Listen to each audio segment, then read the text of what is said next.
극복기, 운명을 보는 기술. 16번째. 바람둥이상은 따로 있다. 논어.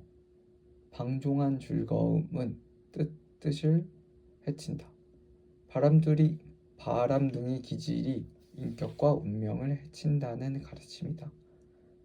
상대가 남자건 여자건 바람둥이한테 잘못 걸리면 몸과 마음 모두 피폐해진다. 그리고 바람둥이의 천성은 여간해서 잘 바뀌지 않는다. 인간이기에 가끔 양심의 가책을 받지만 그때뿐이다.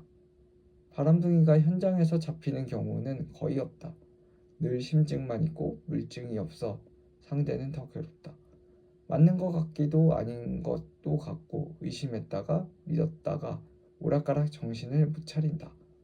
그러면서 상대방에 대한 집착은 더 커져만 가고 그것을 사랑의 감정으로 착각하면 진정한 사랑은 괴로운 것이라고 위안한다. 바람둥이야 여러 사람과 감정을 고루 나눠주고 있으니 한쪽에서 충족되지 않는 사랑의 감정을 다른 쪽에서 바로 채우면 그만이다. 하지만 바람둥이와 만나는 사람은 오직 그 사람만 바라보기 때문에 상대가 자신과의 관계에 몰입하지 않는 것 같아 속상하다. 그리고 둘의 관계에 대한 의문마저 들면서 이상한 기분을 느낀다. 나를 어떻게 생각하는지, 우리가 사귀고 만나는 관계가 맞는지, 남자친구나 여자친구라고 말할 수 있는지 관계 규정조차 되지 않으니 죽겠다. 그리고 그 사람을 만나기 전보다 오히려 더 외롭고 행복하지 않는 자신을 발견하게 된다. 이쯤에서 적당히 관계를 끊고 나올 수 있다면 괜찮겠지만 그것도 쉬운 일이 아니다. 한편 바람둥이는 이제껏 살아오면서 수많은 양다리 또는 여러 사람을 만나면서 갈고 닦아온 실력이 나날이 발전하고 가다듬어져서 진정한 달인의 경지에 도달했다. 상대가 일이 나오면 이렇게 한다는 매뉴얼이 있을 정도로 능숙해서 둘 사이의 감정의 우위를 점하며 상대의 남은 감정을 끝까지 빨아들인다. 세상에는 나를 행복하게 해주는 사람도 있고 같이 있으면 지옥에 나락에 간 듯 불행하게 만들며 외롭고 힘들게 하는 사람도 있다. 불행이 아닌 행복에 성큼 다가갈 수 있도록 여러분이 주의해야 할 바람둥이 관상에 대해 살펴보겠다. 바람기가 있는 사람의 특징은 우선 도화안을 꼽는다. 눈빛이 반짝반짝 빛나고 마치 눈에 눈물을 머금고 있는 듯한 눈을 도화안이라고 한다. 이런 여자나 남자나 끼가 보통이 아니다. 지극히 매력적이고 순식간에 사람의 마음을 빼앗는 기질도 뛰어나 그 주변에 그 매력에 빠져있는 이성이 많다. 당연히 많은 구설이 뒤따른다. 마의상법에 따르면 눈이 길고 눈빛이 요염하다고 했으며 다정다감의 이성의 문제로 탈이 많다. 이런 타입은 한 남자나 한 여자에 오랫동안 머물거나 정착하기 어렵다. 끼를 발산하는 방송, 연애, 예술 쪽에 관련된 일을 하지 않았다면 이런 사람과의 만남은 당신을 파국으로 몰아갈 공산이 크다. 만약 감수하겠다면 몸에서 사리가 나올 정도의 인내심과 각오를 하고 덤벼야 한다. 당신이 맛보게 될 연애는 상상 이상으로 괴롭고 견디기 어려울 것이기 때문이다. 당연히 일반적인 연애 패턴과 다를 것이고 그로 인해 여러 가지 의문이 들 것이며 그렇다고 딱히 해결도 되지 않는 상태에서 상대방의 말 한마디에 천국과 지옥을 오가는 묘한 경험을 하루에도 몇 번씩 하게 될 것이다. 두 번째는 눈꼬리 부분을 관찰해 보면 알 수 있다. 눈을 물고기라고 보면 눈끝, 즉 눈꼬리를 어미라고 하고 어미 다음 부위를 관문이라 하는데 이 부위를 보고 이성관계를 판단하게 된다.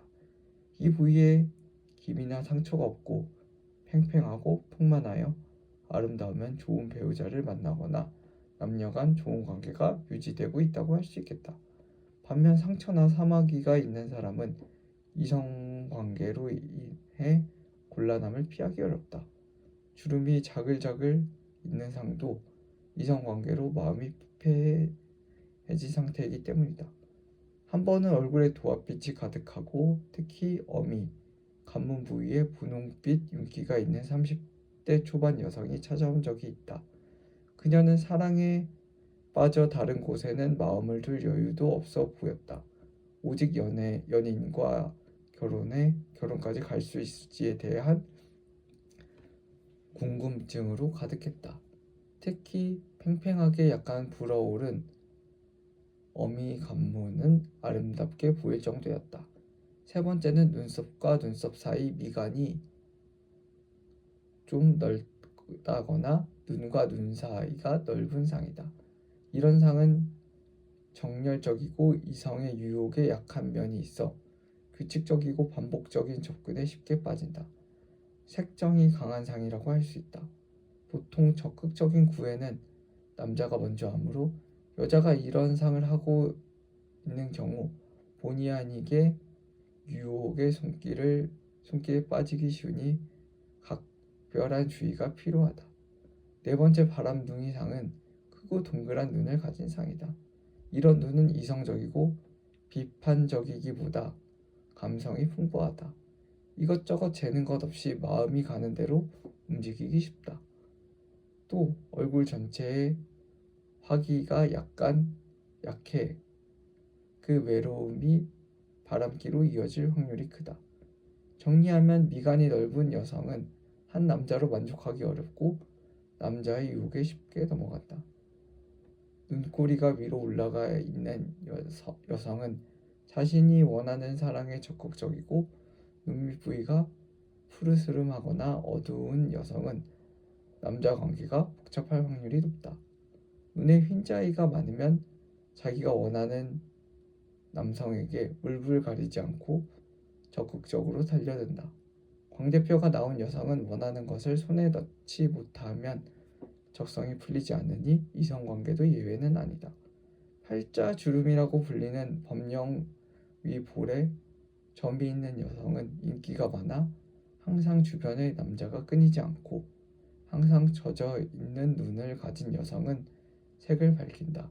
웃을 때 잇몸이 드러나는 여자는 정에 약해 유혹해오는 남자를 쉽게 뿌리치지 못한다.